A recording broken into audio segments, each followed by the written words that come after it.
Hello, everybody, and welcome back to another episode of the PokerNews podcast. It is your girl, Sarah Herring, joined by Chad Holloway and Jeff Platt. Jeff did the dirty work this week. He went ahead and scooped up the interview for us. I'm preparing personally for a hurricane. Chad is preparing to go to South Dakota for a poker tournament. But Jeff, why don't you tell us what we can expect this week in terms of the interview segment of the show? Yeah, sure. We wanted to track this poker player down for a couple weeks now. That would be semi-finalist in the 10K World Series of Poker Heads-Up Championship, Alyssa MacDonald. She will join the show. I was able to catch up with her for a little bit. Great conversation, great look into the mindset that she had throughout this 10K, which just so happened to be her first 10K event, and it comes at the World Series of Poker Heads-Up Championship on GG. She absolutely crushed. She ran into the boss that is David Peters at the end, but even that match, she had a real chance at winning. So it was a terrific conversation, and she gave us great insight into what it's like to sit down and play against the best of the best, and not only that, but hold your own, and not only that, but succeed in that tournament. So it was a good chat with Alyssa that we'll hear in a little bit. Well, we're just going to get right into the nitty gritty. Mama's got to, go buy a snorkel and whatever else I need to prepare for this hurricane. Snorkel will help for sure. But I did not want to miss the Poker News podcast this week because we have a lot of action to go over. I wanted to say this week, the GG, portion of the series is going to be winding down.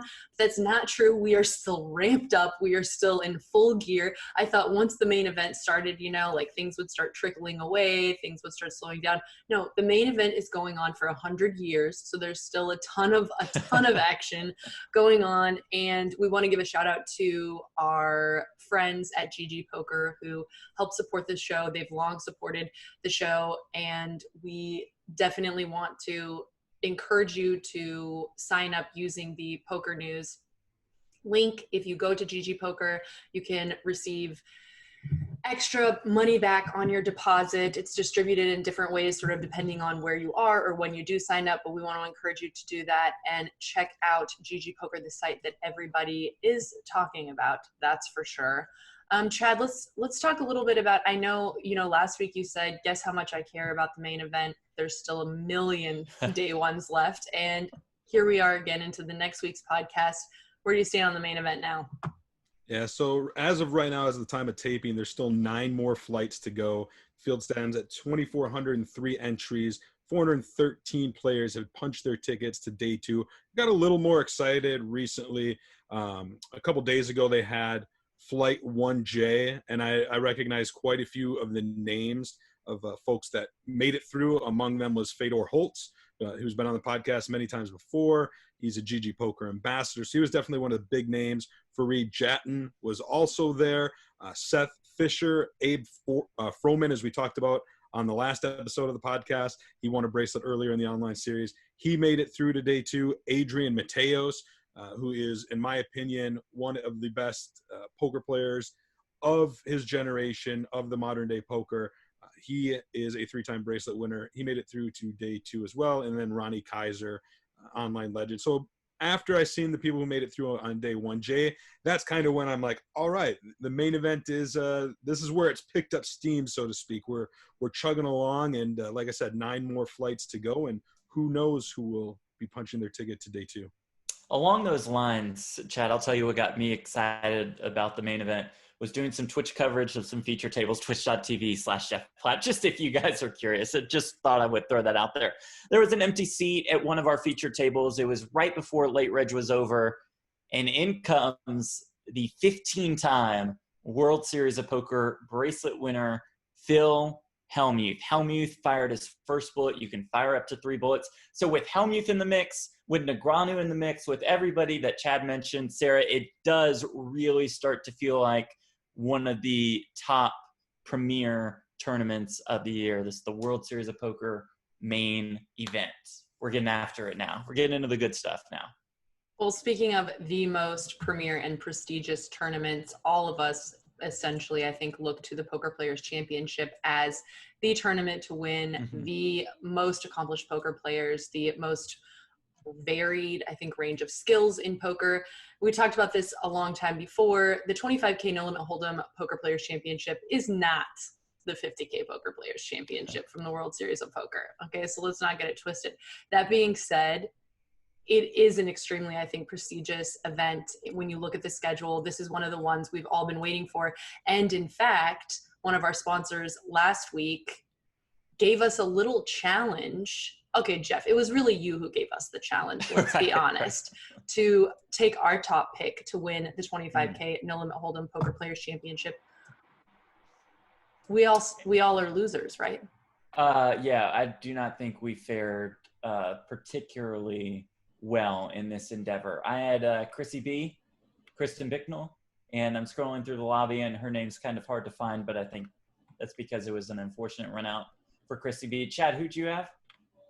I had Daniel Negreanu, who did not cash the event. And Sarah, who'd you have?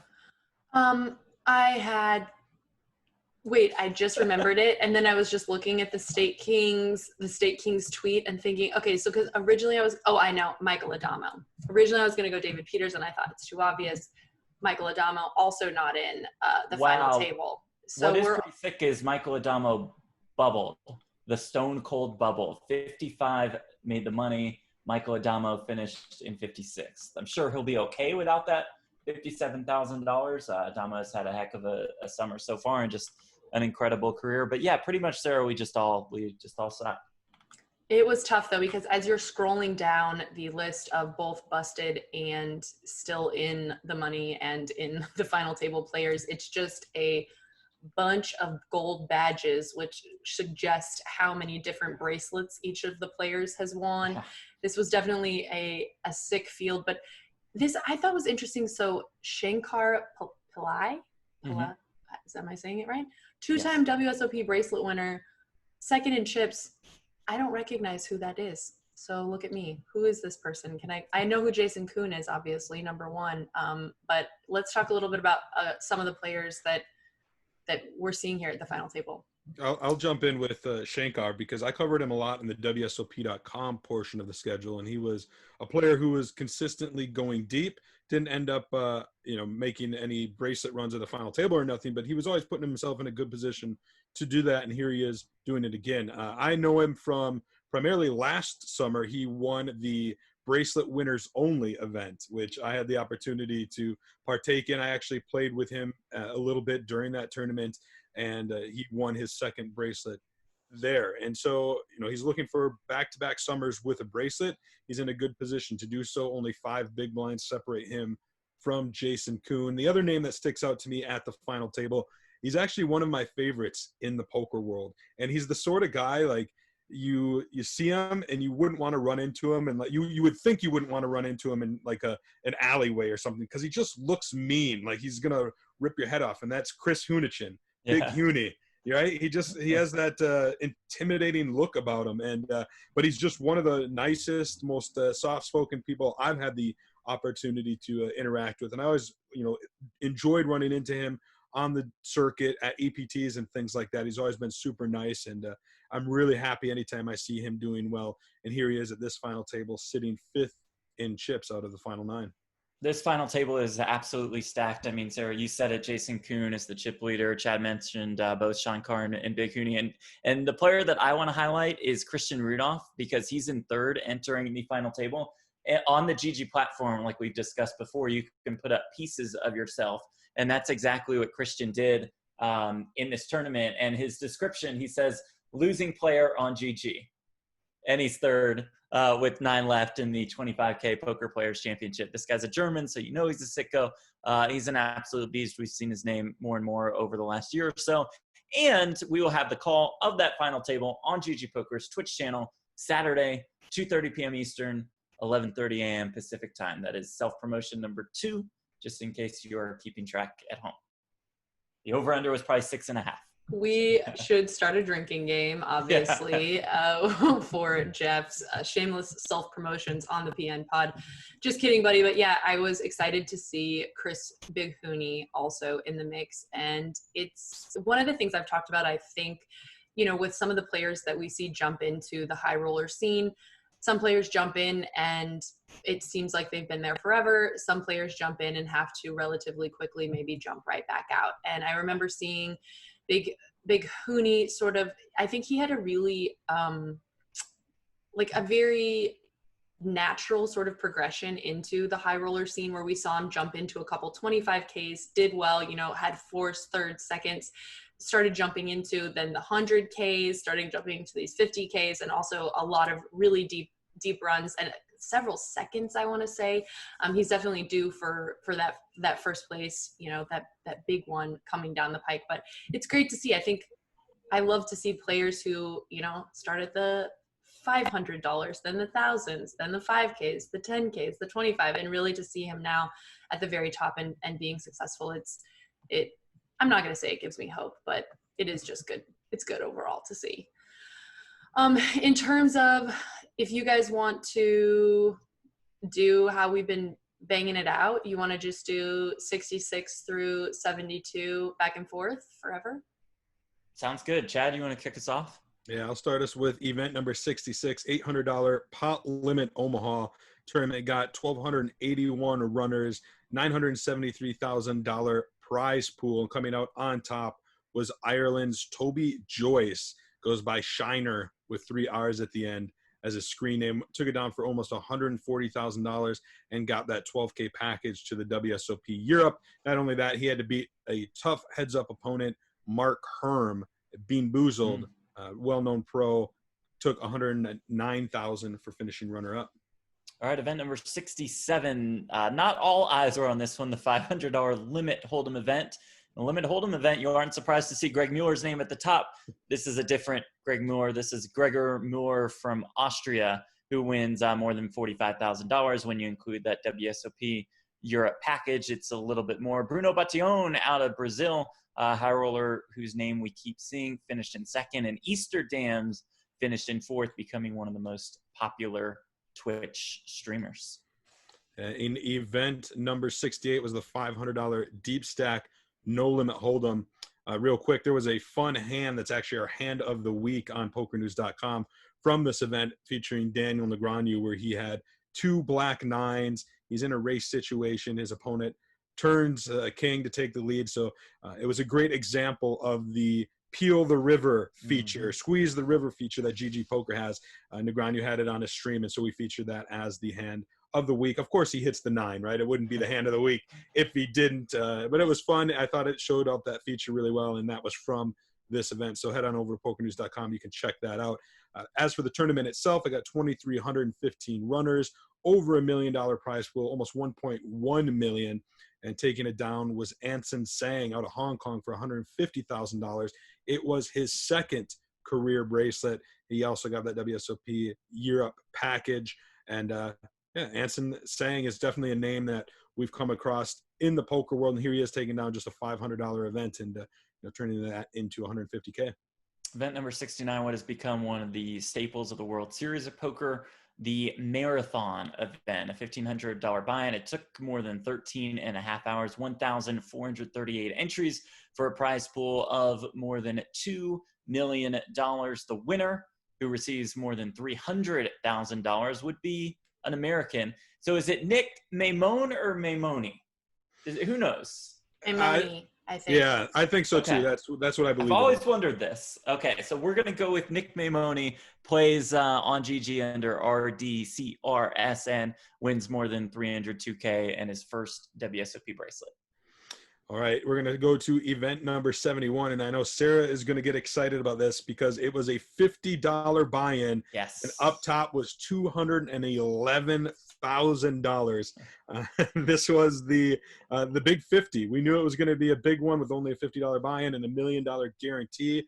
Well, it crushed it. It got more than double that guarantee, over $2 million in the prize pool with 44,576 total entries. That makes it the largest WSOP event in history by attendance. Of course, that's this is online, but including both online and live. This is it. This is the biggest one. I don't think that's a surprise. I think everybody expected that would be the case. It was a minefield, to say the least, with that many players. And looking over the final table, there was no names that I recognized. But coming out on top from China was Hu Huan Fang took down the $211,000 first place prize. And he actually got Performance of the Week in our weekly article series on PokerNews.com, just for a couple of reasons. Number one, if you can navigate a field of over 44,000 entries, that's a hell of a performance in itself. But he also made the final table as the chip leader and used that to go on to victory, scored, I think, 5 eliminations along the way. So it was a pretty impressive performance for him to take down his first bracelet.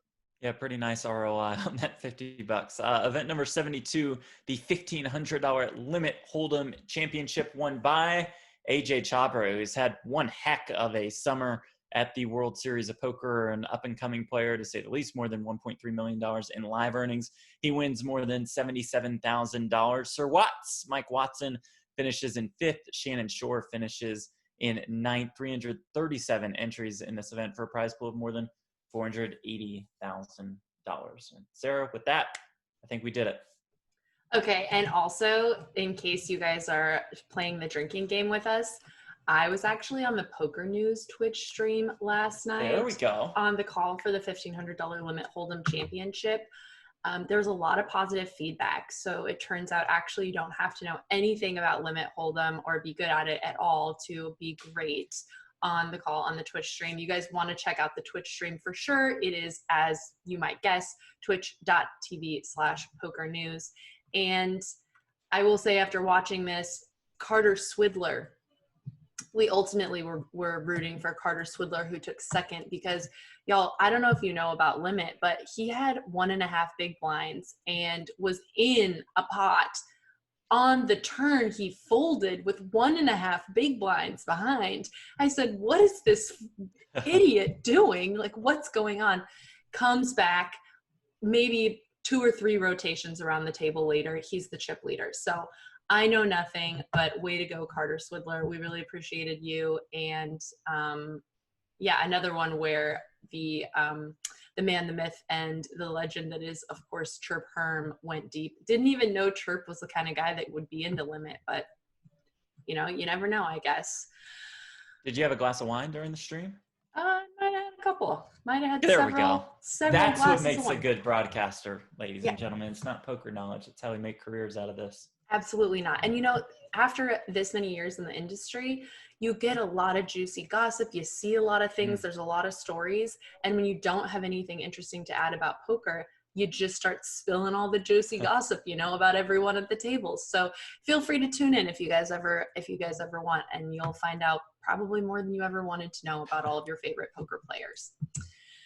Speaking of your favorite poker players, we may just have one of your new favorite poker players. When we got to the semifinals of the 10K Heads Up, many people were surprised to see not only the name of a woman, sorry guys, but there's not that many women in poker, let's just be honest, but also the name of a woman this deep in the 10K Heads Up who most of us had never heard before. Alyssa MacDonald, if you haven't heard already, is a streamer. We tried to get her before the 10K Heads Up, but she was preparing like a good work ethic. She's got a good solid work ethic, getting ready for what was going to be one of the most, I think, stressful and exciting times of her life. Jeff, you want to take us into it?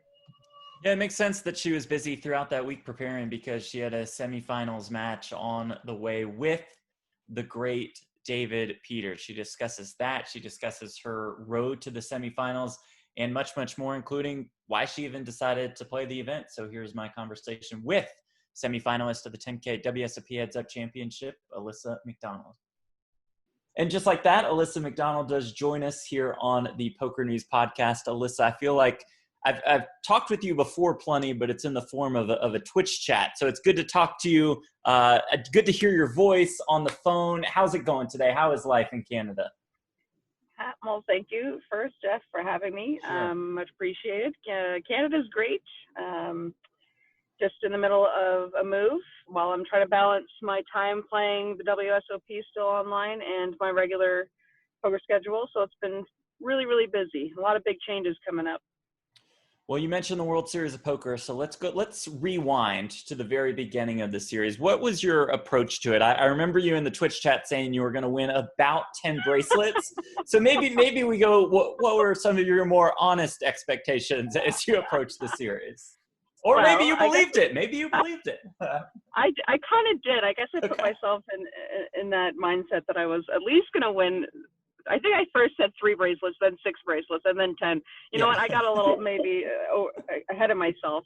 Hey, I almost won 1. So that's huge. And this is my very first WSOP ever. I've not been to Vegas once, which, you know, it's very embarrassing, but I you know, life never met up with that chance to be able to get out there in the years that I've been playing mostly online. And funny enough, this year probably would have been the first year that I would have managed to make myself get out there. But of course, everything has changed. And, you know, it's nice that it's online because that's what I'm used to. So this platform is familiar to me, and I'm really excited to be playing it for the first time. And I've been doing extremely well, considering. How did it go before the 10K heads up? How was your series? And I know the 10K heads up by now, you know, a couple of weeks have passed, so it was still relatively early in the series. But how was your first week or two of the WSOP on GG?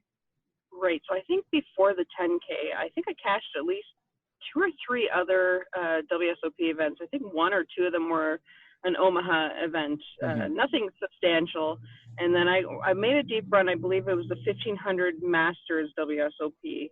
And I think I got like 76th, 75th or something, which was out of 2,100, 2,200 people. That was about 450,000 for first. So that was probably the closest I got. And I believe that was after the 10K. Yeah, I think so. 10K. Yeah. So it was like shortly after the 10K. So, you know, like it was nice to feel like, oh, maybe I'll have my next opportunity to win a bracelet here. But that's not how it goes sometimes. But, right. Yeah. Still pretty nice to have those back-to-back runs. All right. So the 10K heads up, you know, why that event? Was that circled on the calendar going into the series? Were you just feeling good about your game? Explain to us the thought process behind clicking register on that 10K heads up. So for the 10K, I wouldn't say that it was exactly on the schedule. I did plan to play as many events as possible, you know, satellite in or just direct buy, and I probably mostly direct bought into most of them. The 10K, I don't even think there was satellites running for that, but I had an amazing opportunity presented to me. I have great private buyers who believed in me and saw that I was doing well and know my stats, know how accomplished and successful of a tournament player I've been in the past, and they just put their, you know, eggs in my basket basically, and just said, hey, like, go for it. And, you know, it really no risk to me. I just said, yeah, why not take this opportunity to see if I can, you know, play with the best, or, you know, I didn't have huge expectations. You know what I mean? I didn't go into the 10K terrified that, you know, what if I go out on the first match, or what if I bubble making the money? I didn't think like that. You can't think like in those terms, right? You just got to play your game, play solid, play how you've been playing your entire life essentially, and just hope for the best. And to be honest, with each match, you know, that I took down before making into the semifinals, it was like a dream come true. It was unbelievable, because I didn't have expectations to beat all these amazing, you know, well-known, successful poker players, and it's just something I've dreamt of all my life essentially. And I couldn't believe to find myself up against Steve Peters in the semifinals. Yeah, so we could kind of say that your backers did have those kind of expectations, and they believed in you, and I imagine that kind of support has to positively impact your confidence level, right? Oh, absolutely. I prepared for the heads-up match. I know a lot of poker players. I know a lot of the best players in the world. I grew up with them. When I say grew up, I've been playing online poker for 13 years, since the Full Tilt Poker days, since even before the Full Tilt Poker days. So a lot of these guys and these big names, they're friends of mine. They're people I grew up with playing on the site, like when they were small timers. Right. So like I have quite the community of friends and access to talking to some of the best minds and getting some, you know, a little bit of a study in before going into it to prepare for it. Yeah, like that confidence boost was exactly what I needed. And, you know, I had great music going on. There we go. I had all the support around the world. You wouldn't believe it. I've never had that much support in poker in my life. Family, friends, people I don't know, never heard of. It was incredible. So all of that, not just for the beginning, the day one of the 10K, but like going forward through the entire week leading up to day two. It was unbelievable. My phone, I almost had to just turn it off because Wow. I would try to be sleeping and I ding, ding, ding, right? But it was, I loved it. It gave such a great feeling, and it gave that energy boost, that confidence boost. And I really wanted to take that down, but I'm happy with making it into the semis. And we'll get to that match against David Peters in just a minute. But first, you sit down for the event. You knock off Bruno Batillon to start, who is a very well-regarded Brazilian high roller. We've seen him pop up in all these super high roller tournaments over the last year or so. And then you beat Mark Radoja, who's a former World Series of Poker heads-up champion. So does that just add into that level of confidence after you beat him? Absolutely. So after winning the first match, it felt great. After the first match, I felt like I was starting to get into a groove. I started to really, submerge myself and start to feel like, hey, maybe I can do this. It wasn't starting off too bad for me. And then I know Mark Radoja to be a fantastic, accomplished player. So that was maybe when the nerves really started to kick in for me. That's when it started to become a little bit more real. Sure. And it was an extremely tough match. I will say that with Mr. Radoja, it was a lot of back and forth as well. I would say none of the matches were easy. I would say all the matches were tough. Some were a little bit tougher than others. That's how I'll put it. And Radoja was certainly one of the ones that was terrifying for me because I know his capabilities. Yeah. That's I know when players are capable, but I really relied on what I knew going into the matches, and I relied on that heavily and just did my thing, and it happened to work out. A little bit of luck, it worked out for me. You beat Radoja, then you beat Victor Kudinov to make it into the money, and then you play just a wild match against AJ Chabra. I think you had AJ down to 30K, which at one point was, I want to say like 8 bigs. Then he came back to take the chip lead. Then you took the chip lead. What was that roller coaster ride like? Oh, I remember that because I think the beginning of that match, I won a huge pot. I believe that I won a huge pot early into that match. I believe I had a flush, a 9 high flush. I can't remember exactly. I think you had. I think that was the one where you had 4s full of aces, where he had ace queen. It came ace deuce 4. It's possible. I can't. You're right. These all blend together. All the matches and stuff like that. But I do remember. I think it was with AJ that I won a massive pot earlier on. Mm-hmm. Whichever way I did it, that was an immediate confidence boost, right? So I'm like, oh my goodness, this is a great start, right? I'm getting so much closer. So, but he made an incredible comeback. Okay, and that's my nerves are completely off the chain. Like I was so nervous. Pretty much after beating Radoja, during and then after beating Radoja, that's when the nerves were I was really starting to freak out. So even between hands and on the breaks or whatever, I would get out and walk around, stretch, take a deep breath, grab some water, just shake off the jitters and try to get back into it. But AJ was an extremely tough opponent, and that match probably stood out to be like one of the most toughest roller coaster rides of a match. Like you said, like I got him down to I think 8. I think it was 8 big blind. Like you said, around 9 or 10 big blinds, something like that. And that it felt like it should have been over at that time. And then just one after another, he managed to get through a couple times and gave him some chips back. But we managed to come out victorious in that match, which was huge. And then you managed to come out victorious against Bellarmino de Sousa. You get it in really, really, really, really good. It holds. It's an early match. It's over. And then you're in the semifinals. So what does that feel like when you're done with that final match of day one against de Sousa? It's a little, the way I was looking at it, I was like, I needed that break. I needed that permanent night off.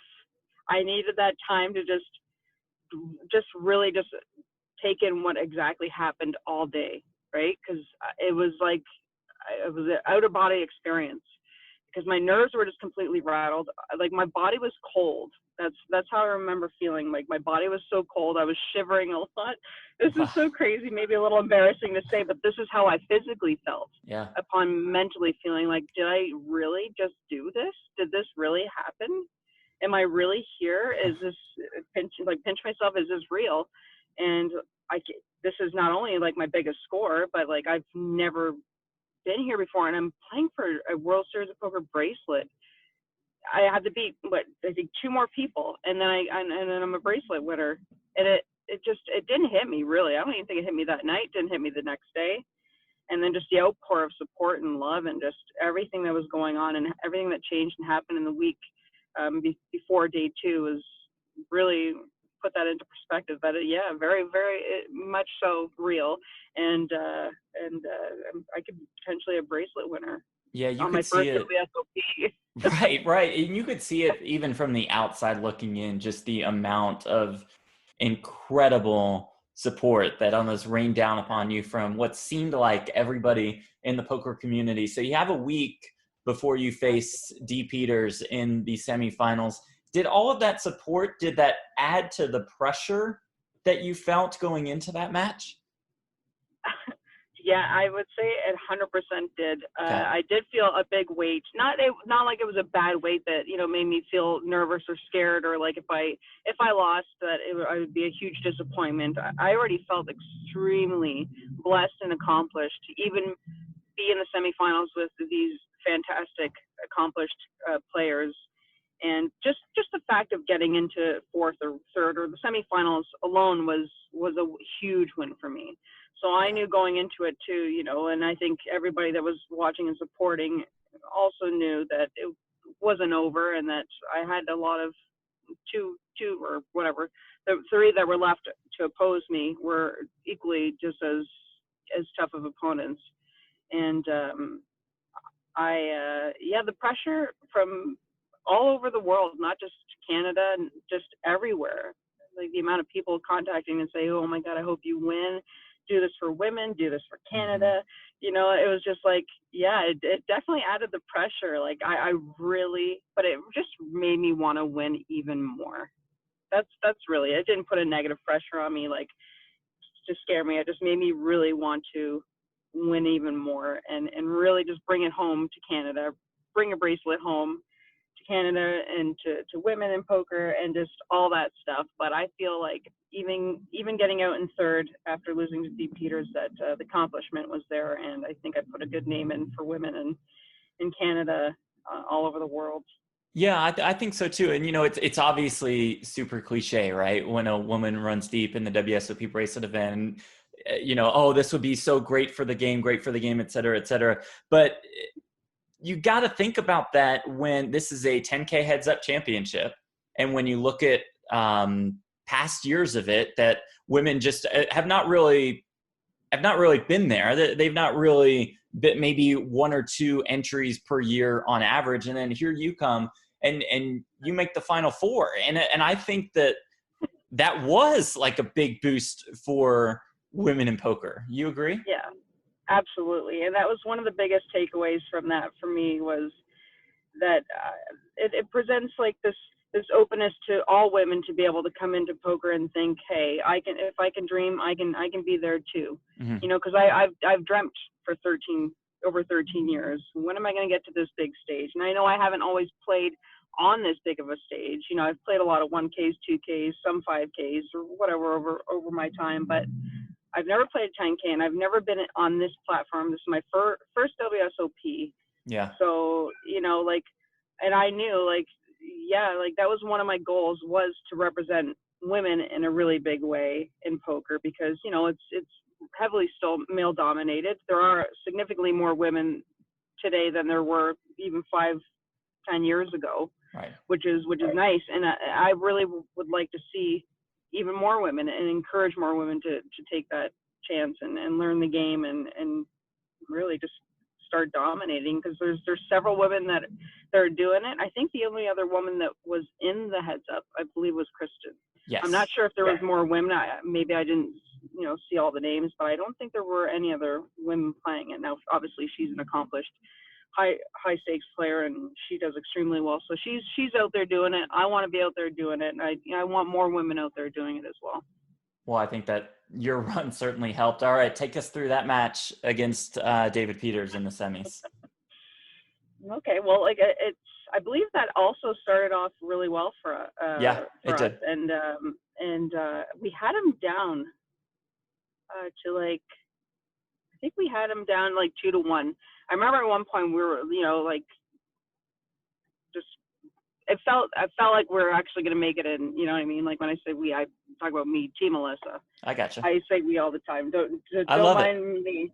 But we, as in everybody that stands behind me, because it felt like an army of me, and it's not just me. So it was. We had him down, and it was an incredibly tough match for me. Yeah. And I think one of the things that after the match, thinking about it, was maybe the momentum.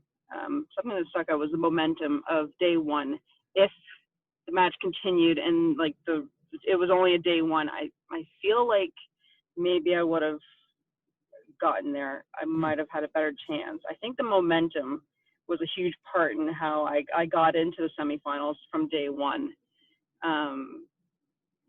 So the match was really difficult, but I will say, I think I overestimated David Peters.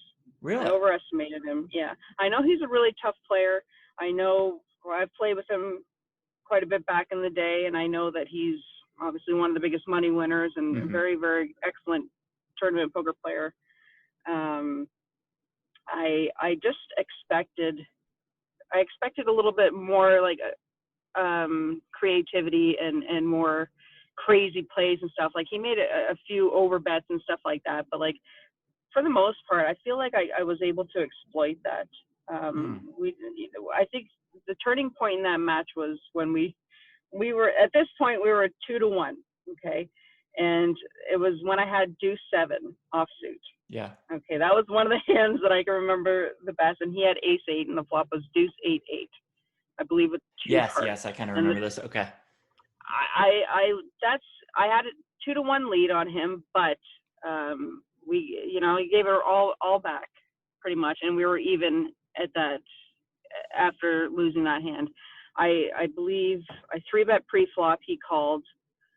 I believe I bet it, he called, and then we checked, raised the turn, and then he called. Yes. And after that, I believe a jack was on the river, and there was 3 hearts out there, the 3 8s were out there. There was just no way I was going to continue with the hand. I checked it back. I knew I was beaten. I wasn't going to put any more chips into it. I gave it up.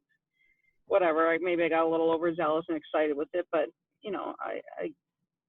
he had ace 8. He had trip 8s, flop trip 8s with an ace kicker. Yeah, no problem. No worries.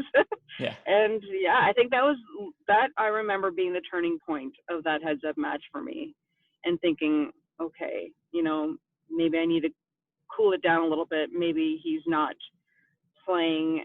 He's playing a little bit more, like ABC-ish style. As I was seeing it, I thought maybe he'd be playing a little crazy or whatever, but that's what I mean by just overestimated, thinking that he'd be a little crazier, but he had it a lot of the times, and I think I was just playing a little bit too aggressive, and just one after another. After that turning point, it just seemed like I just started getting worse hands and just not connecting with flops, and maybe my confidence took a little dive too there, and I got a little nervous and scared again, and yeah, I just got rocky near after that. And unfortunately that last hand too, you don't get any hands for a little while, and then suddenly you pick up queens and you're short. I think I had 30 big blinds at that time. 35 big blinds, I'm not sure, but he had a pretty good chip lead on us.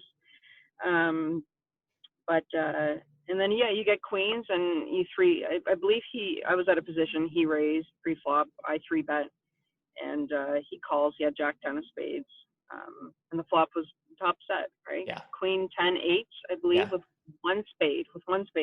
So he flopped middle pair, gut shot, and a backdoor flush draw.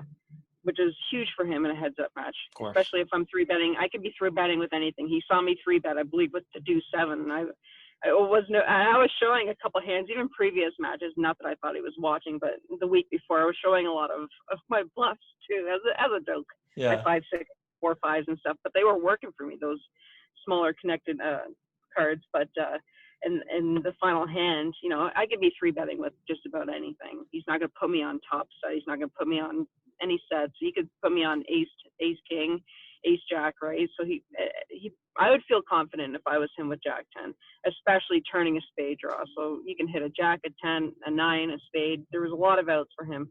I think what I would have maybe tried differently when I played that hand out was shoving the turn instead of just betting a good portion of the stack. Mm-hmm. I don't know though, however, if it would have been enough for him to get away from it.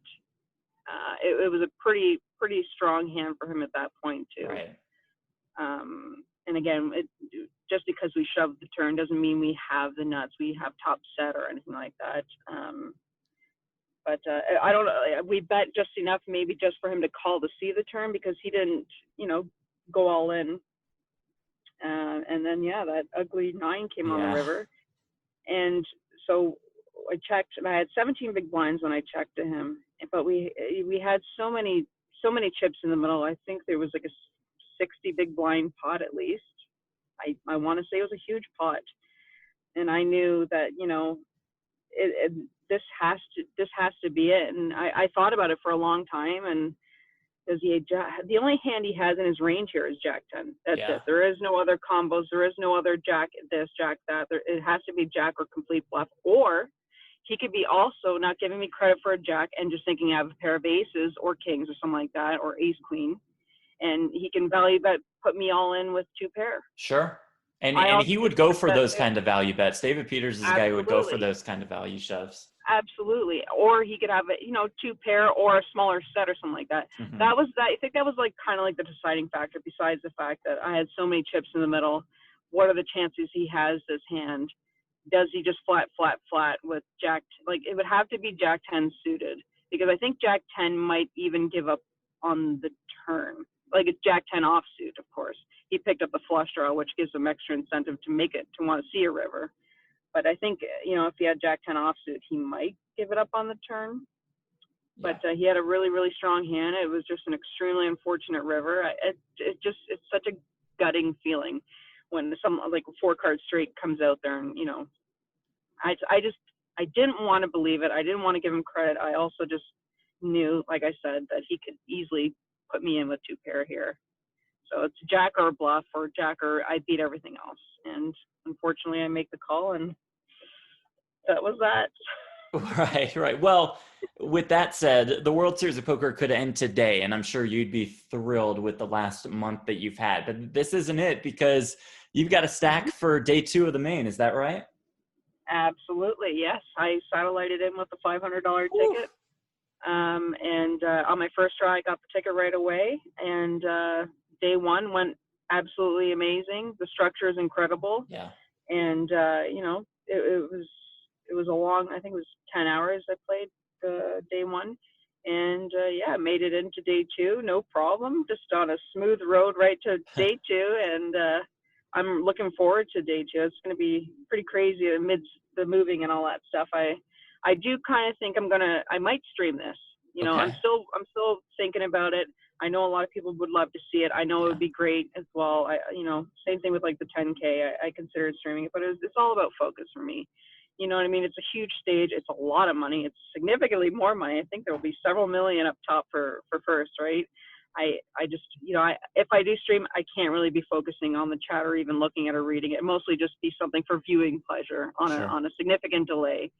That's how I might approach it, because I do want to share it with the community. I do want people to be able to join in, get a good view of it from my side. And I'm not 100% sure, but I think I'm gonna try to make it happen. I'll certainly let people know on Twitter or something like that. But I'm really excited. I'm hoping to redeem it. Maybe that's where I'll win my WSOP bracelet for the first time. Hey.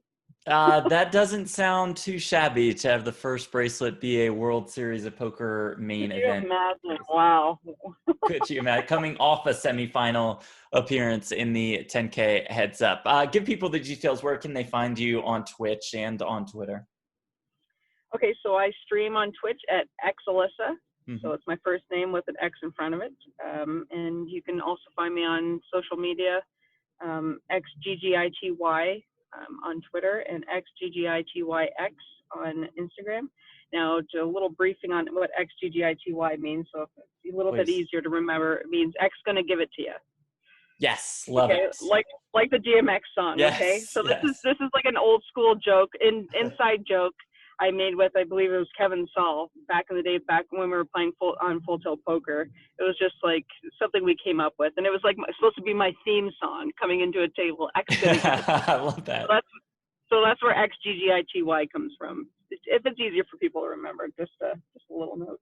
Okay, love that. Well, Alyssa, as I always say on my Twitch stream, very unbiased and impartial, but was definitely rooting for you throughout the 10K, definitely rooting for you in the main. You are a blast to talk to. Thanks for taking the time, all right? Yeah, thank you so much for this. I appreciate that. And I appreciate all that you do with the Twitch streams and the coverage that you do. I enjoy your streams as well. Thanks so much. You're the best. Best of luck in the main, okay? Much appreciated. All right, thank you. Now, while it might seem to you guys like the GGPoker World Series of Poker Online is the only game in town, that is not true. There's plenty of other action going around in the poker world, including, by the way, Chad Holloway is about to leave us tomorrow to go to, Chad, where are you headed? What's going on? Yeah, I am headed to Sioux Falls, South Dakota, just outside town. There is a casino called Grand Falls Casino. It's on the smaller side, but it's really nice. It really is Vegas quality as far as how nice it is. I've been there many times before, but this is really the first mid-major tournament since the pandemic began. And the Mid-States Poker Tour is going to host a stop there. It's going to be interesting. I'm going there to offer live updates for PokerNews.com. So I'm very curious to see how it's executed, how many players do come and play. It sounds like there's a good amount of players who are going to travel in for it. So we'll see. And, I know Grand Falls, they've got a big convention area that I understand they're going to space out tables more and things like that. So I'm cautiously excited about this live stop, if you will. And I even told the event organizers, I said, look, I think there's going to be a lot of eyes on this tournament, not just from a fan perspective, but from an operator perspective. Other tours, other casinos from around the country are going to look and see this happening and gauge whether or not it's a success, if there's too much risk, all those sorts of things when thinking whether or not they should start opening live poker stops. Do you know what kind of precautions they're putting into place? Yeah, so I mentioned that they're going to space out tables. They've generally done like we've seen at live poker stops, just a few feet between tables, but they do have the space to, they could put 20 feet, 30 feet in between every table. This isn't going to be a huge stop with thousands and thousands of players. It's an $1,100 buy-in main event in a smaller market. So we're talking between two starting flights, maybe 200 to 250 players. That's just based upon what I've seen at that stop in the past. And so they'll be able to space out the tables. I think they're still playing, kind of full-handed, and that there's not going to be any plexiglass or things like that. Players are required to wear masks. So they'll have to wear masks. There'll be hand sanitizers about. I don't know if they'll do this, but it's something that I've seen card rooms in Vegas do, and that's to use a bottle of hand sanitizer as the dealer button. So it just passes around the table, and people can squirt if they want. I think that's a great idea, but we'll see if they end up using it or anybody else. But I'll definitely, once I get there, get on site, have a better grasp of what's going on, and that's taking place this weekend. And so I'm sure on the next episode I can give you guys a full breakdown about what it was like to be back at a live poker tournament here in this COVID-19 pandemic world that we're living in. But as far as at least as of right now, perhaps no plans for temperature checks, or I don't know whether or not they test their employees at this place in Sioux Falls for Corona. Sure. Yeah, I'm not actually too knowledgeable on that. It's one of those situations a lot of people ask what the tour is going to do. This is more what the casino wants to do, right? Like the casinos are the responsible parties in this. And so I don't know if what they have going on at the actual casino itself. Probably should have done a little more research, but you'll be fine, Chad. Yeah, I'll wear my mask. I'll wash my hands. But I think that's just the key, not only at this stop, but just anywhere, is just to be cautious, be responsible, be respectful. Just be smart about things. And hopefully, fingers crossed, this stop goes off without a hitch, because like I said, I think there'll be a lot of eyes on it.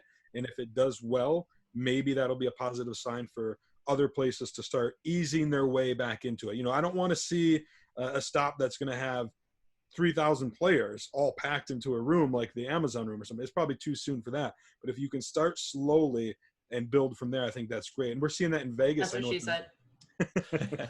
The Venetian is doing that. They started easing in their daily tournaments, and now I think they have a little small series coming up in September. So okay, several things though. First of all, I can't wait to hear how it goes. Second of all, as someone in the media, I am so tired of trying to walk around a poker room and grazing my butt on people's faces as I walk by, because the rooms are so tight and they pack as many people as they can into the tiniest little spaces. So God bless them. Let's just open it all up. Let's keep people 6 feet apart. That sounds amazing. But the third thing I want to say is we're saying, okay, we're cautiously optimistic. We can't wait to see. Here's the thing about waiting to see that I think will be interesting.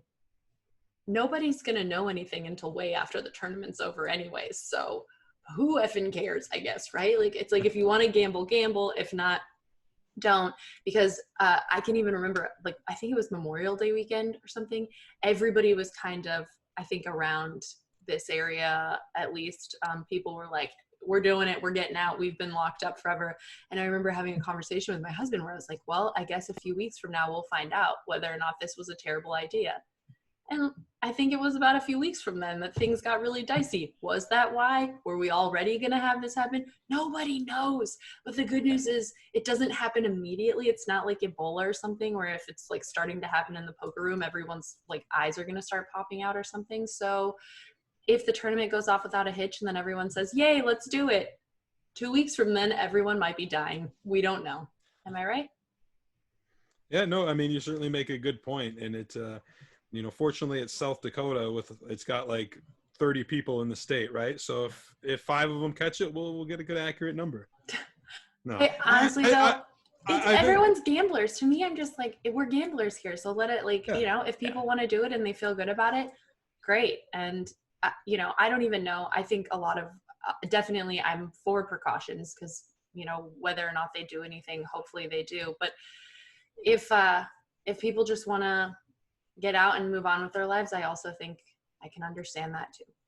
And there's different mentalities around the country, right? So in a lot of the bigger cities, people seem to be a lot more cautious than, say, here in the Midwest, especially in a place that's not very populated like a South Dakota or Northern Iowa area. It is like business as usual in South Dakota right now. That's a lot to do with politics as well. We don't have to jump into that, but it does. It really just varies. I was in Las Vegas for July for the WSOP bracelet events. Now I'm going to South Dakota. There are very big differences between the two, even, here in Wisconsin compared to Vegas and things. Yeah. And Sarah, you said you've seen it in Texas too. People were ready to get out and take that risk. Obviously. And now you can't go anywhere. It's right. like mandated everywhere. I keep forgetting sometimes, I go out the car, I get halfway and then I'm like, oh man, crap, I forgot I can't go anywhere anymore fortunately it's okay. I have backups all over the place. But you mentioned, you guys spoke a little bit about, one of the precautions that a lot of poker providers are looking at and utilizing is having less players at the table. Now, Patrick, Leonard sparked some debate this last week also in saying that 9-handed tournaments should be retired and that this should happen before the World Poker Tour World Online Championships Mix Max Championship. Now, that did not happen. In fact, I'm pretty sure that event played out 9-handed. We're going to talk about that one in just a second. But what are your guys' thoughts on 9-handed tournaments? Where do you fall in this debate? Go ahead, Sean. I'm all for 8-handed whenever possible. I love it. It's great. But as somebody who's worked for a tour, it's not always possible. It's logistically just not possible without at least sacrificing lots of players, unhappy players. So here's a great example. You take, when I worked for the Mid-States Poker Tour, Firekeepers Casino in Michigan is a prime example. Twice a year, they'd hold these huge tournaments, which was getting, they were getting over 1,000 players each time. And for this poker room, which has 20 tables, maybe they add a few more, it was crucial for them to be able to play 10-handed. And just, there was always a line, right? You had players waiting. You had alternates. They made the best of the situation. People might say, well, just add tables, right? Well, that's a cost. That's an expense that they might not be able to afford. They might not have the space to add those tables. And probably, the hardest aspect of this for a regionalized market like a Firekeepers is the dealers. They just don't have the dealers to bring in for one tournament to, nobody's going to traveling dealers for 1 or 2 days worth of work. It's different, of course, at a World Series of Poker where you have all the dealers, you have all the tables, you have the space, you can make it work then. But not every venue, and I'd say the majority of venues of stops can't do that. So I don't think we're going to see 9-handed move away. I think a lot of places have to do 10-handed if they want to keep their players happy. It's a fine line. We're talking but about the World Online Championships. Am I right? Oh yeah, online. There's no excuse to ever really do. Yeah, you don't have any of those excuses if we're talking about online. I wholeheartedly agree with Patrick Leonard, and I think 8 is a good compromise or a good spot, because I know a lot of players who are uncomfortable playing 6-handed or 7-handed, and certainly against big name pros, they wouldn't want to be doing that. They actually like 9 or 10-handed because they just, it's what they're used to. They're more comfortable. They can sit and play longer. They can be more patient. So I think 8 is kind of that fine line that makes everybody happy. I'm with Chad. I think all online tournaments should move to 8 max, effective immediately. And I know that's something that GG does, and that party actually does for the most part. This was kind of an interesting tournament with the Mixed Max Championship, which I know we'll get to in a little bit. And I agree with Chad on the live front. It's just, some tournaments are going to have 10-handed play. I even understand it for some of the World Series of Poker tournaments. I think they catch a little too much grief. Listen, I despise 10-handed poker. Absolutely despise it. It's uncomfortable from both a poker playing standpoint and an actual physical standpoint to be scrunched in 10-handed to a table. But for these events like the Big 50, where there are 20,000 players, or the Colossus, or name whatever staple event you want to name, it's just something that has to happen. There's just not all the room. There's not all the staff. Now, what I think the World Series can do better is for a random 1,500 event. I don't think those have to start at 10-handed. I think they can work on that. And maybe day 2s in the future could be 8-handed, but I think online needs to be 8 max. We would love for live to even be 9 max, but that's just not realistic the way things are set up today. And real quick note, in a live atmosphere, tournament organizers should be taking it down to 9-handed. If it is 10-handed, they should take it down to 9-handed whenever possible. And we do see that. Organizers know when there's going to be a spike of late reg and when that's going to fall off, so when they can start to pull out chairs. And I think I see that at the World Series of Poker all the time. When I'm playing, they come and say, we lose a player, I'm not going to fill this seat. Here's your seat card back. I'm taking this seat out. You guys are now 9-handed. That stuff's appreciated. I think it's something that all tournaments should be on top of. Not all of them are, but definitely make it shorter handed if you're playing 10-handed as soon as possible. Well, that's, I think, what makes it such an important job, right? Being a tournament director or some of the floor staff. I think it's sometimes underestimated what a difficult role it is, what a difficult responsibility, how much information you have to both be aware of and see, and also be able to predict and prepare for. And I definitely don't ever envy those guys. And I would argue in this spot, so while we might all agree that Patrick Leonard is probably right, they should all move to 8-handed, I do also think once you've already sort of set out the guidelines and structure for an event, it's probably not the best business move to go in and start shifting things around, changing things around. Even like we're talking to Alyssa, poker players are preparing for these events, and I think making any changes could potentially put people at a disadvantage. So, hopefully moving forward, this is a conversation that people are having, and that we can kind of you know, like we do, like Big Blind Ante, like, you know, we continue to move forward and do what's best for poker overall. But the World Poker Tour World Online Championships Mix Max Championship played out in the traditional format, I think, unless something crazy happened. And it was Andrei Kotelnikov who won almost $500,000.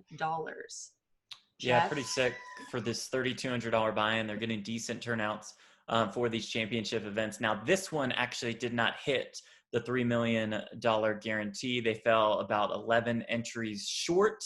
So 989 entries in this one, but Party Poker and WPT had, of course, guaranteed that $3 million prize pool. So that's what the prize pool was. Sarah, you said it, it was Kotelnikov taking it down for almost $500,000. Not the most recognizable final table, I would say. Dimitar Danchev finished in sixth. Jerry Wong finished in seventh place. So up next for the World Poker Tour, as far as one of their big events, as far as what a champion gets his or her name inscribed on the Mike Sexton WPT Champions Cup name for, will be that massive $10K, $10 million guarantee in a couple weeks. I think they pushed it back a little bit so they wouldn't compete as much with the World Series of Poker. So I'm very curious to see how that one plays out on Party Poker. I got to pick a real quick bone with these guys at the WPT. I know Donnie Peters and Lance Bradley harped on this a bit on the Fives, a Pocket Fives podcast, and I agree with them. So look at our title. Wins WPT World Online Championships Mix Max Championship. That's too many championships. That's two championships in 4 words. Like that's just too many. We've got limited headline space, if you will, and I don't know. It's too much. Take one of those championships away or something. The whole headline name of some of these events is it's just not good. It doesn't quite roll off the tongue well when you have to say the World Online Championships Mix Max Championship either. So yeah, I think they could name the events differently if they're going to call the series the World Online Championships. Gonna have to agree. Pretty sure it was pretty obvious when I read it, my thoughts and feelings. I hope I was also emphasizing that. And it's interesting because actually even being on the Twitch stream last night with Jesse Fullen, just as he was about to go, he was like, okay, I need to say the name of the event really quick so that, you know, I make sure to get it right.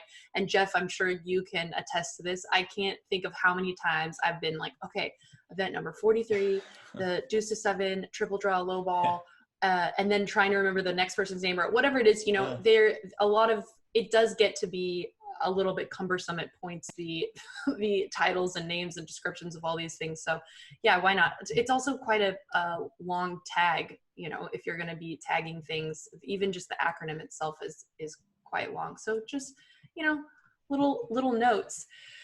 We got a couple things we want to talk about. One, I think we will end on is the Ali Imsirovic super humongous hand. I don't think we talked about the other huge cash game hand that went down a little more than a week ago, but there's been some crazy action going on at GGPoker.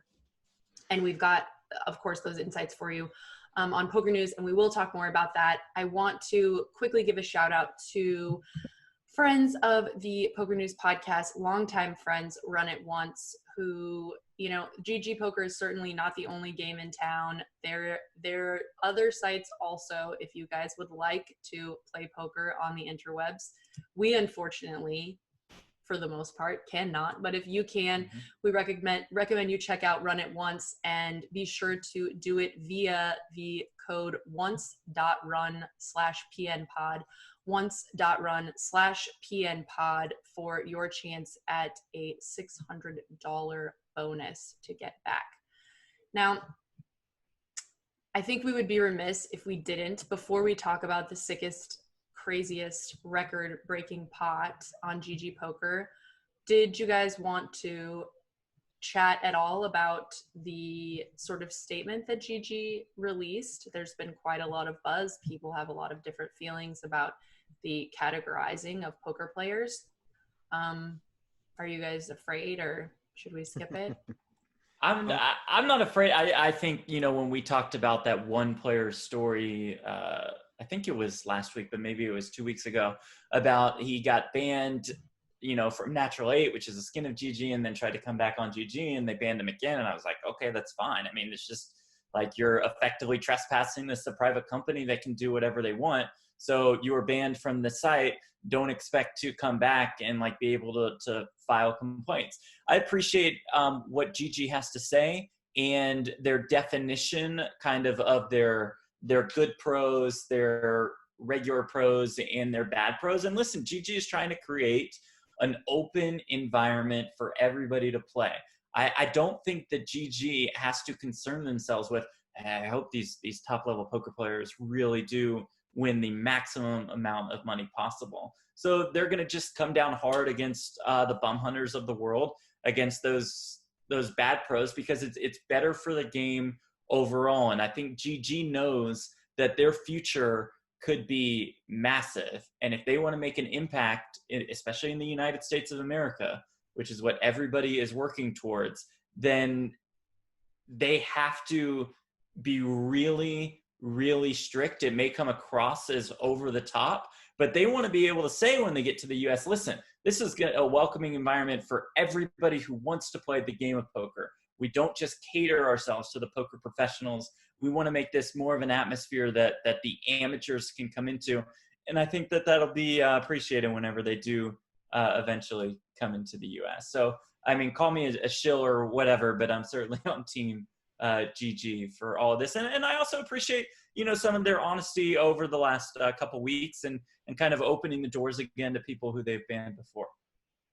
And I think opening up this conversation, because this is a conversation I've heard happen lots in more private, type situations about the bum hunting, about how to prevent this, about how to create an environment that's, better for the, say, quote unquote, recreational players. And I actually really appreciated them coming out and defining. I think that it's very easy to mix up the concept of a professional poker player and a predatory poker player, because in essence, right, poker is a predatory game at its core. So trying to distinguish between what that really is. And I would actually argue that, I don't know, maybe it's because a lot of the players who I'm talking to are people who are very ethical and they're generous with their time, right? So maybe I'm talking to a specific kind of poker player and missing lots of the other ones, but most of the really great, very wealthy poker players that I know are also very much on board with the idea that this type of behavior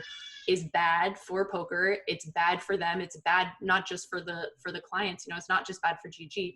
It's bad for the community as a whole. And they recognize, in the long run, that doesn't work. Even Run It Once founder Phil Galfond has come out very publicly and said this, right? That this is not. They don't want to build a site that caters to that, and they want to build a site that protects both good professionals and recreational players. Chad? Yeah, I mean, I think it's important to note where this came from as well. It came from a tweet that GGPoker sent out saying that for a limited time only, they will be extending an olive branch to previously banned players on the GG network, which I think, given what we talked about last week about the player who was banned on one skin, maybe didn't realize it applied to these other skins or what have you, that and GGPoker didn't catch it right away, that they are at least saying, hey, look, maybe we should just revisit all those people we may have banned in the past. Mm-hmm. Let's see what the circumstances were. They can reach out if they wish to return, and we'll reconsider things. I think that's a pretty big thing of them to give a direct line of communication to some players who may have been banned or disenfranchised with the GG network. So that's kind of where it stemmed with. Then they attached what they considered to be the good or bad pros or what have you. I'm not a huge online player, being based in the United States. I don't have as much of a stake in it. I don't have as many opportunities to play. I will say that I have been concerned about the state of online poker in recent years. I'm very happy to see what's happening in 2020 with online poker. But I do think for many, many years that a lot of players just were unhappy with a lot of things going online, like bum hunting and things like that. And felt maybe it became a game that they cannot beat. And so when GGPoker is looking out for the little guy, or the fish, if you will, I think, it's probably one of those online fish myself. I kind of like that, I don't want to sit down at a table and then all of a sudden snap, 6 people sit in with me, or 5, 6 people sit in with me, and then I bust, and then they all leave. Like, that's just not a good experience. Something, that I would not want to return to anyways. And so yeah, I have mixed feelings about it for sure, but I think I do appreciate more what GGPoker is trying to do. Didn't sound that mixed, actually. You can say that, but it sounded pretty much like you agreed with us. So whatevs. All right. Well, from, I guess, the commentator, if you guys haven't checked it out yet, and if you are in fact drinking, go ahead and drink now. You can watch Jeff on the call lots of the time on twitch.tv/Jeff Platt. He also does some things with this little weird company, I think, like Poker Go maybe, or Poker Central, something. Yeah, something like that. And maybe we'll have a Saturday broadcast of the 25K Poker Players Championship with $1.8 million up top on GGPoker.tv at 2:30 p.m. Eastern, 11:30 a.m. Pacific time. Not too sure on the details, though. Yeah. And then next Saturday, we'll have day 3 of the main event. Looking forward to that one. As they will play down to 40 on Sunday, and then they'll come back a week from Saturday for day 3, where we will crown our very first World Series of Poker Online main event champion.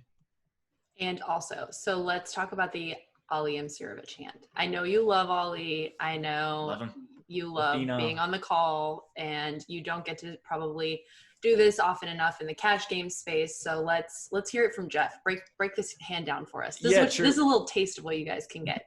Well, Sarah had said it, a couple weeks ago, Victor Malinowski, known as Limitless, and Michael Adamo went at it. That was a pretty standard hand. Adamo had kings, Malinowski had aces. They both had a ton of money in front of them, so Malinowski ended up winning a pot of more than $840,000. This week is a little bit different. This is Ali Msirovic, the Bosnian bandit, the phenom, going up against Tan 4321, who is 10-1, I believe, on GGPoker.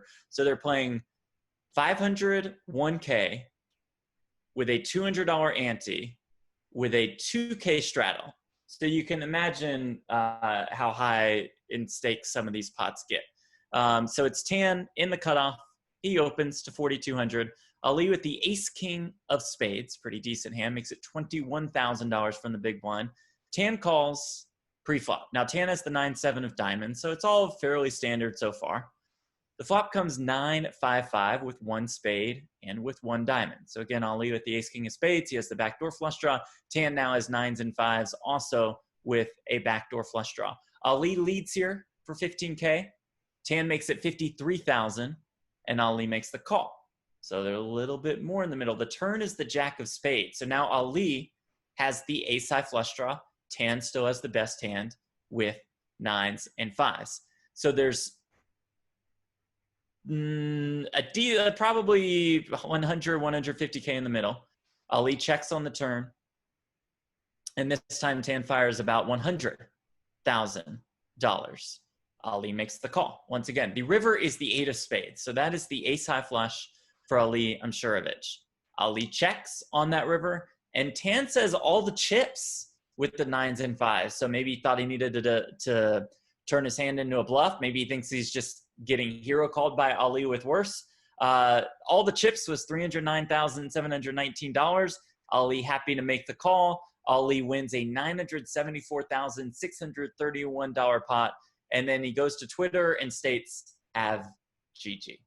In case you need any GG money, I think Ali's doing fairly comfortably on there. So there you go. There's Ali Msirovic with all the chips in case he needed more money. Yeah. Okay. So super, obviously a really interesting spot. Good thing that he got there on the river. That was great. Is there ever, okay, I don't know, maybe cash games are in a different situation. Is there ever any time that Tan has a boat? What's going on here? I mean, is a paired board like one of the only times where you hit the flush and maybe you have a question ever? Or I'm just trying to understand, what do you think is going on in their minds? I mean, I think there's certainly lots of times that he would have a boat in this situation. If he raises pre-flop, which he did, and then calls a 3-bet, he would be doing that with middling pocket pairs like 9s or like 8s when that 8 hits the river, maybe even jacks. So there's certainly within his range. It's hard to put somebody on a runner spade flush in this situation. I think maybe Juan was trying to push Imsirovic off like a big pocket pair, something along those lines, thought maybe he could get away with it. Obviously, that wasn't the case. What was really exciting about this, like this is the largest online cash game in history, no limit hold'em online cash game hand in history. The other hand that we just mentioned that was on August 13th, the $840,000 hand, that broke a 12-year-old record from the full tilt poker days when Tom Dwan and D Dang played a $723,000 pot. It was a kings versus aces hand. Yeah. And that stood for 12 years, that hand. And this is for no limit hold'em, right? There have been larger cash game pots online, but they've all been pot limit Omaha. And so to see all of a sudden 12 years later when really online poker is just, it's not what it was back then. We had the Railbird Heaven and those high stakes games back then. You just don't see it anymore. I wrote the online Railbird report for PokerNews for many, many years. And it was for a no limit hold'em hand. If you got one that was $100,000, that was a huge hand. So to see these getting up there and flirting with the 7-figure mark is just incredible and a testament up to what online poker is right now in 2020 during the WSOP and on GGPoker.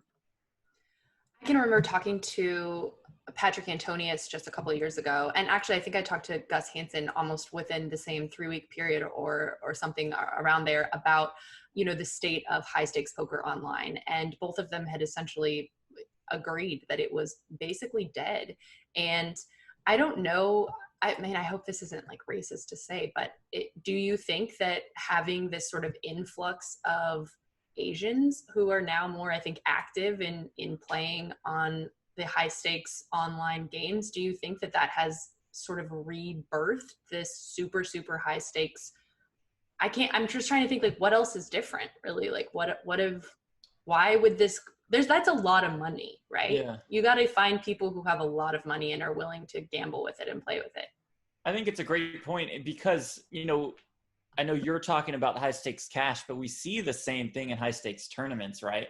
And the birth of the high rollers and the super high rollers and the Triton series over these last 3 years or so. And that's when high rollers have exploded in popularity. And going along with that is this high stakes cash action. So it is the influx of money into the poker economy or ecology, whatever word you want to use, that is sparking all of this action. And as Chad said, it's been wild. It's been a blast to keep track of it. Now we not only can look at the super high stakes tournaments, but the super high stakes cash games action as well.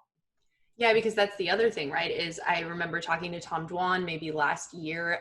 Maybe he was connected with, for whatever reason, he was at an event I was at and I did a video with him talking about what's been going on, where have you been, where is everyone? Yeah. And he said everyone who's playing high stakes cash is in Macau. And I mean, not everyone, but for the most part, and they're all in these private games, which we obviously are never invited to. And so we basically just were, it was good night to us as fans and viewers who want to see and want to know about these hands. And so bringing it back into this space where we can see and go back through and watch, gives me like little chills. We got something going on here again, guys, in this poker world, and I'm pretty stoked on it. I mean, I'm sure they would invite you to play, Sarah, if you wanted to. They'd probably be happy to extend the invitation. Well, Sarah's not always invited to places. Sarah, you mentioned Macau, and it just brought back this memory. Remember when we were working an event in Macau, and it was around Halloween, and you decided you were going to dress up to come and film videos that day, and they kicked you out of the casino? Oh my gosh. I spent like 3 hours on my makeup and did the whole thing, and they were completely freaked out. Like they were really, really like, holy crap, this hoe is crazy. I had to go get special, security guards to walk me in just to do at least, I was like, let me do just one video, please, at least once. But yeah, I'm definitely probably not the favorite person over there in Macau. But man, I was just saying it, I think on the last podcast, the APPTs and the APTs, I just love those circuits. I would love to see more of them. I think that's that's one of those areas of the world, like we've talked about and expected for a long time. China, India, these are places with huge populations that are really in the infancy of poker. And so I think it's exciting. It's an exciting time for us, I hope, who have been, you know, sort of just trying to hold down the fort in poker for a long time, especially in the media. It's really good to see some of this exciting stuff and exciting, you know, cash hands, but also tons more tournaments and yeah, I'm all about it. Okay, so here's a question for you guys. Before we let everyone go, please like, rate, and review. We've mentioned this before, but you know, we are basically always trying to be shut down. It is hard to sometimes make a podcast make sense financially. It does take a lot of time. But we did have some people in July who wrote some reviews for us, which I really appreciated. There was also some people earlier this year who wrote a mean review, and those people know who they are, and I don't like them, and they know that. But then I try to check periodically so that we can give shout outs to the people, and I just went, and it's like there's not even a review now since 2018. I don't know what's happening. For those who are out there, do you guys know what goes on? Do they just remove reviews or delete them? Or even Chad's review is gone. So I have to say, I don't know what's going on, but if you guys know, if the homies out there know, please let me know, because I really appreciated people taking the time. And if they're just going to go out there and, you know, tear things down, I will write a strongly worded letter to Apple iTunes, right? Take that, Apple. I have no idea what the issue is. That's very, very bizarre. I could kind of see you working the back end to try to delete the bad reviews. Yeah, totally. And to try to get those constructive criticism reviews out of the way. Yeah. But the good ones should absolutely still be up there. Right? That's what I was thinking. Yeah, I don't know. Well, let me know, you guys, if you figure it out. And please say some prayers that I don't float away. If I don't, I will be here 100% next week, and Chad will be back letting us know what happened in South Dakota, how the tournament played out. Jeff will be just here shamelessly self-promoting per the usual. So bring your beers, bring your drinks, guys. We will see you next week. Deuces. The key to winning big is using every little bit of knowledge to your advantage. At Oddschecker, we give you the edge. Better odds, better picks, and better offers to make you a better bettor. Why settle for less? Quickly compare the odds at every sportsbook to ensure that you're getting the best price to maximize your return. Not only that, but we have experts on every sport, from hoops and football through to soccer and boxing. Our experts analyze the form and study the stats to deliver you totally free picks and parlays. Oddschecker also highlights the most lucrative welcome offers in the industry. If you're looking to open an account, then you are eligible for hundreds of dollars in totally free bets. If you're new to legal sports betting, then we're here to help, offering simple advice to understand betting guides and updates on your state's current legislative situation. Visit us at www.oddschecker.com/US. Oddschecker, sports betting smarter.